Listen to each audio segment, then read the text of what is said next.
नमस्कार दोस्तों, मैं हूं आपकी अपनी कॉस्मिक हीलर अलंकृता मानवी।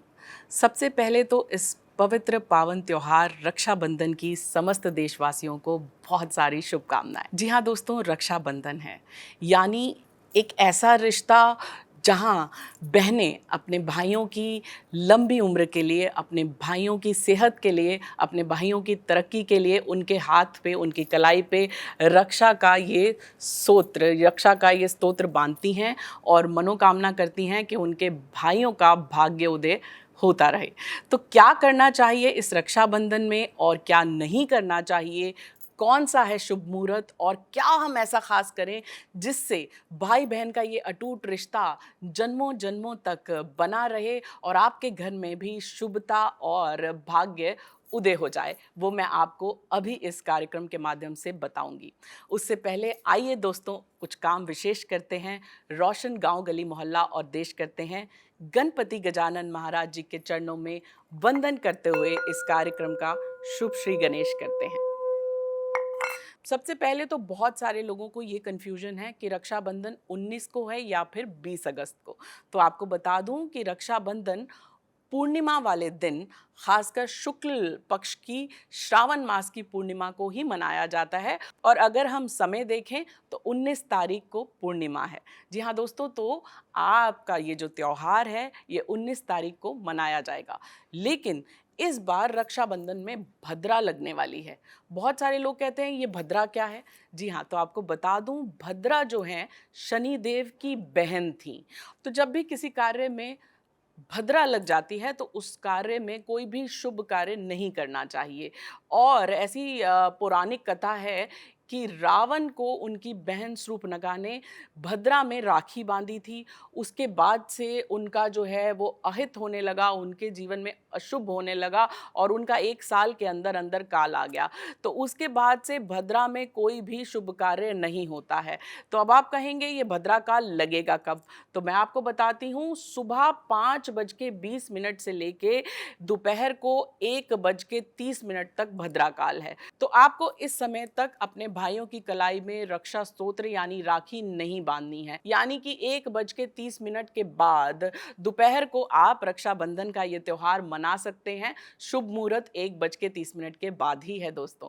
उसके बाद आप रात्रि 11:34 बजे तक ये शुभ मुहूर्त रहेगा, तब तक आप ये राखी का त्योहार मना सकते हैं।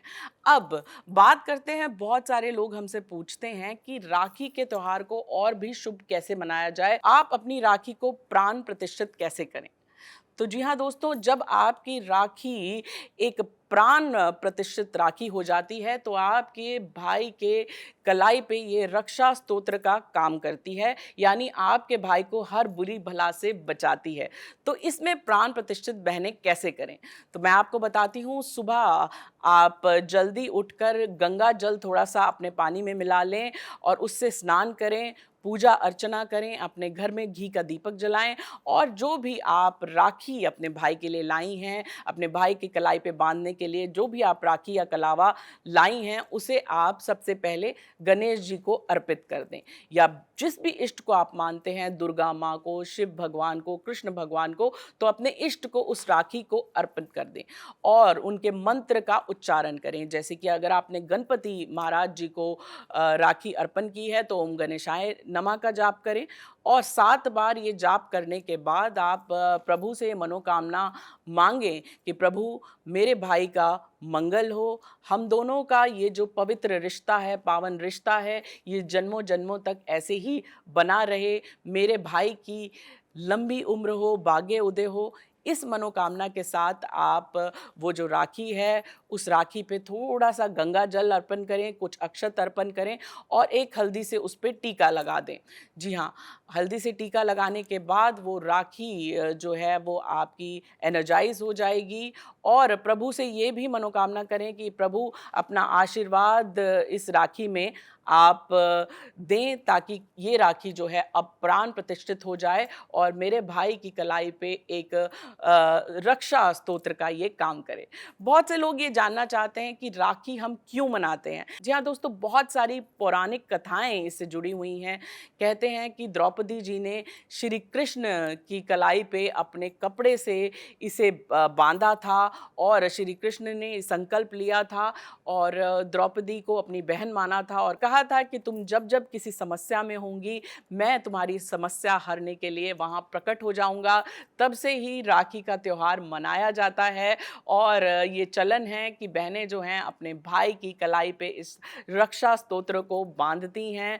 पूर्णिमा वाले दिन, शुक्ल पक्ष वाले दिन, श्रावण मास की पूर्णिमा वाले दिन शुक्ल पक्ष में ये त्योहार को मनाया जाता है और इससे पावन और सुंदर त्योहार कोई नहीं है। भारतवर्ष में इस त्योहार को बहुत ही हर्ष और उल्लास के साथ मनाया जाता है।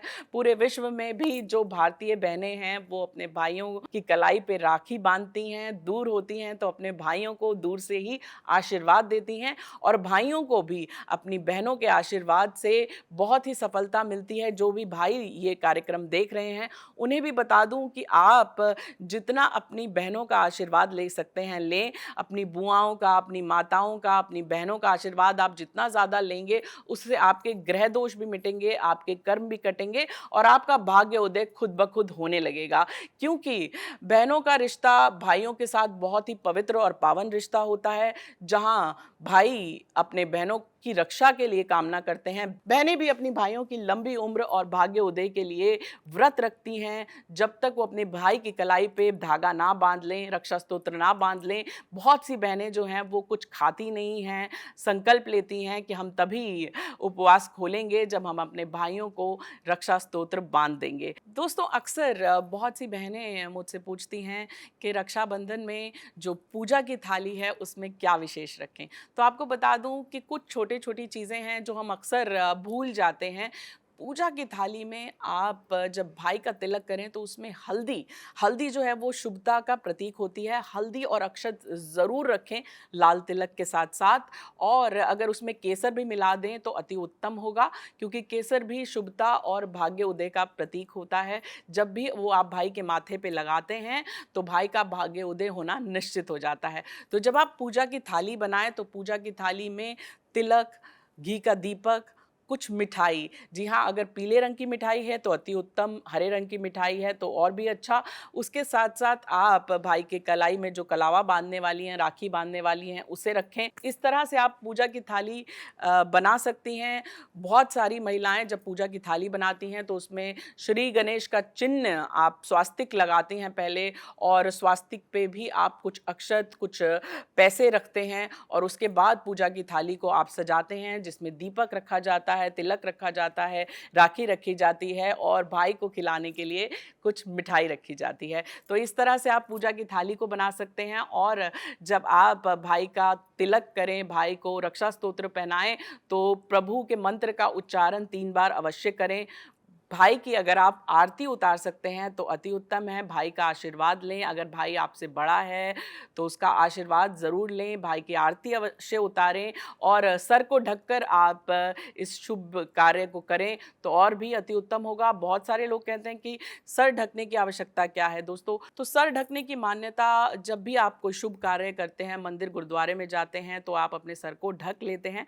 तो इसीलिए जब आप घर पे भी ये शुभ कार्य करें तो अपने सर को ढक के पूरे संस्कार के साथ, पूरी मान्यता के साथ, पूरी प्योरिटी और इंटेंशन के साथ करें, ताकि आपका भाई जो है वो आपकी दुआओं से सफल हो, उसका भाग्य उदय हो और आपका भाई भी आपको रक्षा दे और प्यार दे और आप भी अपने भाई के भाग्य उदय के लिए कामना कर पाएँ। तो ऐसा करिए। उसके साथ साथ बहुत सारी चीज़ें हैं। मैंने आपको बता दिया कि भद्रा में आप राखी मत बांधें, लेकिन उसके बाद आप राखी का त्योहार बहुत ही हंसते हुए, मुस्कुराते हुए पूरे परिवार के साथ मनाइए, हर्ष और उल्लास के साथ मनाइए। आप देखिए कि आपके घर में हमेशा शुभता बनी रहेगी। यही मेरी आप सभी दर्शकों के लिए शुभकामनाएं हैं।